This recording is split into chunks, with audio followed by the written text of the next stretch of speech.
자, 이런 질문을 한번 던져봅시다. 어떤 한 사람의 선택이 한 나라의 분위기를 바꿔버릴 수 있나? 어쩌면 그 한 사람이 아니었어도 어차피 그 나라의 분위기는 정해져 있는 거 아닌가? 오늘 소개할 6세기 일본에서 일어난 10가지 사건들 속에 그 정답이 숨어 있습니다. 첫 번째 사건입니다. 513년에 백제에서 오경 박사가 바다 건너왔습니다. 백제는 유교경전 전문가에게 오경 박사라는 칭호를 주었습니다. 그러니 이들은 아마 일본에서 유교 문화를 전파하고 교육하는 역할을 맡았을 겁니다. 백제와 일본의 활발한 문화 교류는 이후에도 계속됩니다.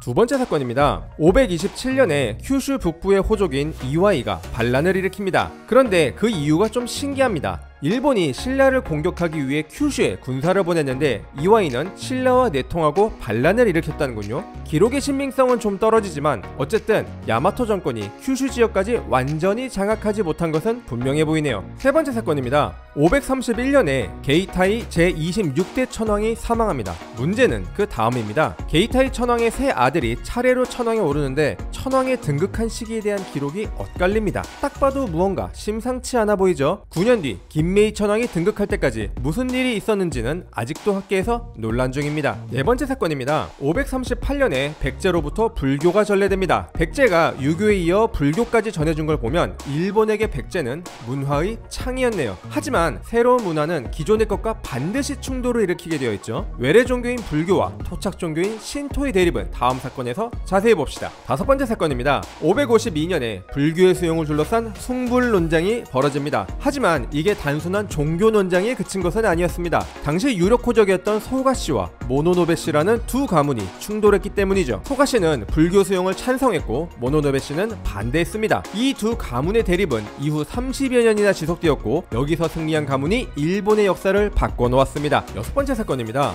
556년에 비젠 고지마 지역에 미야케를 설치합니다. 미야케는 한자로 둔창이라고 하는데 야마토 정권이 호족의 영향을 배제하고 직접 지배하는 곳을 뜻합니다. 그러면 미야케가 많아진다는 것은 곧 야마토 정권의 직접 지배력이 강해진다는 것을 뜻하겠죠. 실제로 야마토 정권 내내 미야케는 꾸준히 증가했습니다. 일곱 번째 사건입니다. 587년에 소가씨가 모노노베씨를 멸망시켰습니다. 아까 불교 수용을 두고 소가씨와 모노노베씨가 대립한 건 말씀드렸었죠. 그 대립의 결과는 소가씨의 승리였습니다. 소가씨는 불교 수용에 찬성하는 입장이었기 때문에 이때부터 일본에서는 불교를 비롯한 대륙문화의 수입에 더 적극적인 모습을 보입니다. 여덟 번째 사건입니다. 592년에 스슌 천황이 암살당합니다. 범인은 누구였을까요? 바로 소가씨의 리더인 소가노 우마코였습니다. 당시 소가씨는 천황과의 외척으로 막강한 권력을 장악했는데 스슌 천황이 여기에 불만을 품자 아예 제거해버린 것이죠. 그리고 소가노 우마코는 자신의 입맛에 맞는 천황을 즉위시켜버립니다. 그 천황이 바로 일본 최초의 여자인